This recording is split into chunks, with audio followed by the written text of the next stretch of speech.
21st century, rare is the time and place where one can witness the operation of one of the giants of steam railroad, weighing in at 421,000 pounds with 80-inch drivers. Santa Fe number 3751 is just such a locomotive.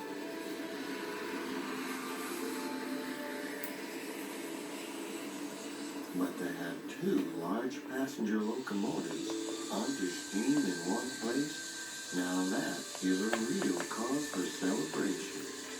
Such was the case for the 62nd Annual Convention of the NRHS, the National Railroad Historical Society.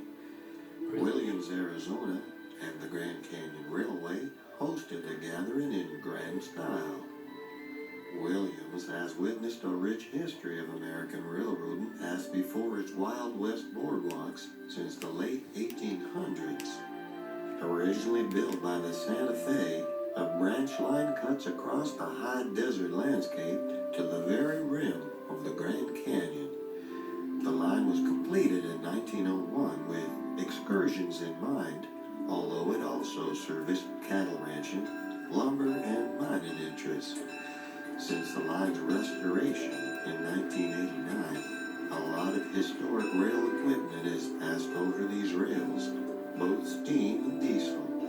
Some of that equipment has moved on to other lines, but we will see it here as part of the celebration.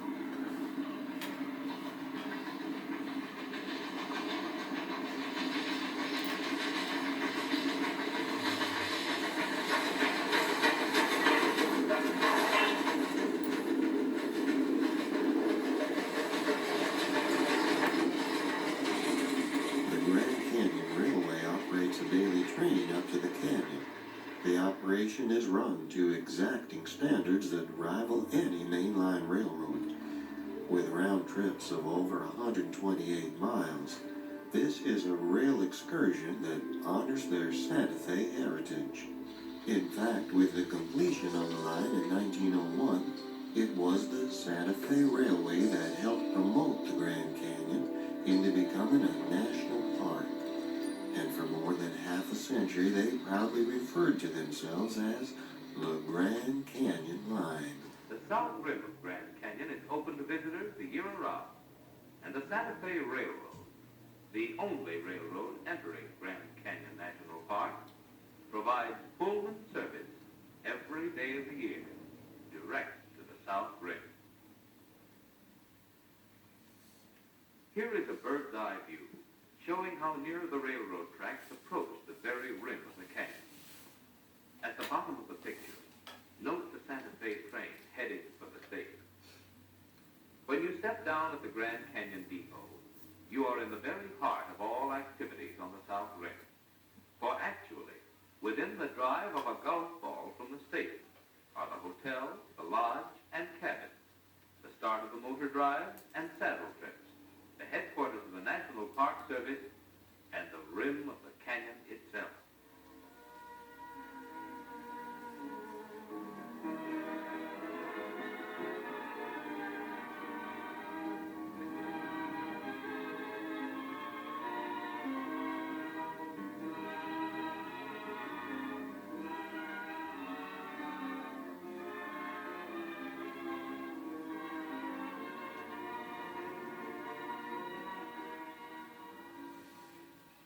Santa Fe Pullmans from both Chicago and Los Angeles arrive at Grand Canyon in the morning and depart for Chicago and Los Angeles in the evening.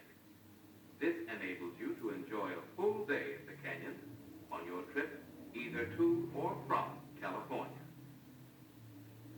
The Grand Canyon side trip is not only convenient and economical, but also a glorious experience you will never forget.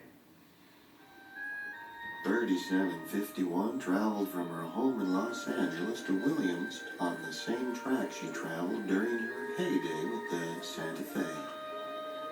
In the 1930s and 40s, 3751 and her sister locomotives were the pride of the Santa Fe Railway. Now that 3751 has arrived in Williams, the convention seems ready to get full officially underway. An NRHS convention is an excellent place for both the lifelong rail fan and the newcomer. There are presentations, exhibits, flea markets, and seminars to educate and entertain. Here, author Michael Broggie speaks of Walt Disney's lifelong fascination with the steam train and how this fascination led directly to the creation of the original Disneyland. Because Walt was the happiest when he was among railroads. And some of you know that about Walt, and some of you that may be new information. And over the course of my program, you will understand why Walt had high iron in his blood. The Grand Canyon Railway has preserved a steam star of their own, former CB&Q locomotive number 4960. She used to run all summer long here, but these days it's only seen on special occasions, making this footage all the more rare.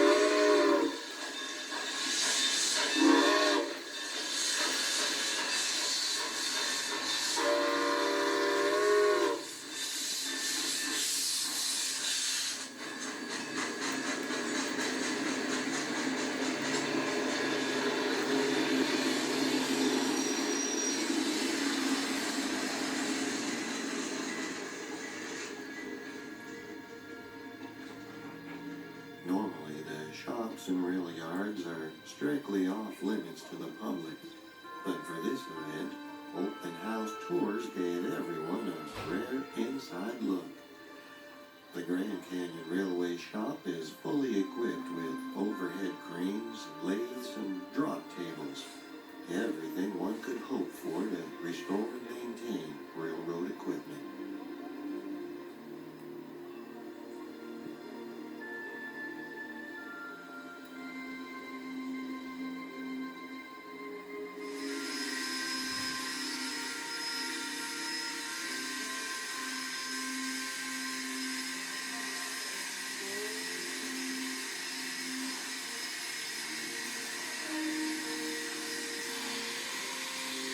The railroad does have on its roster a first-generation Alco FBA diesel set, both A and B units.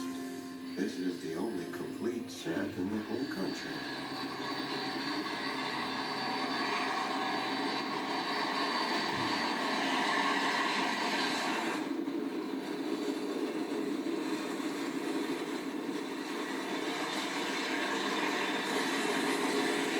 Rail fans often consider these old Alco diesels the next best thing to a steam engine, due to their tendency to issue occasional clouds of black smoke, as well as utter sounds of a distinct nature.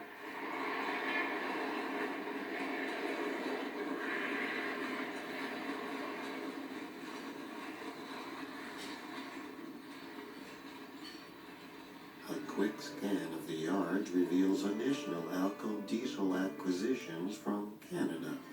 These locomotives are either destined for their own restoration or to serve as a part supply center for those that do operate.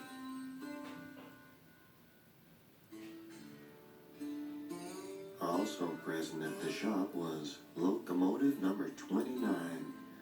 But during the tour, you had to imagine what she looked like assembled. We found her unjacketed boiler in the shop. The cab is outside, over here. Her drive wheels, over there. Some tubing and other important pieces are laid out systematically in between. Assembled, you would observe number 29 to be a small consolidation, originally designed as a freight engine operating near the Great Lakes. You can see her hard at work in Golden Rail's Thunder Under Heaven DVD series. At the time of the convention, a third steam locomotive was seen in operation, number 18. But 18 Christine was nowhere to be found during the shop tours, and for good reason. She was hard at work bringing passengers back to Williams from the south rim of the Grand Canyon.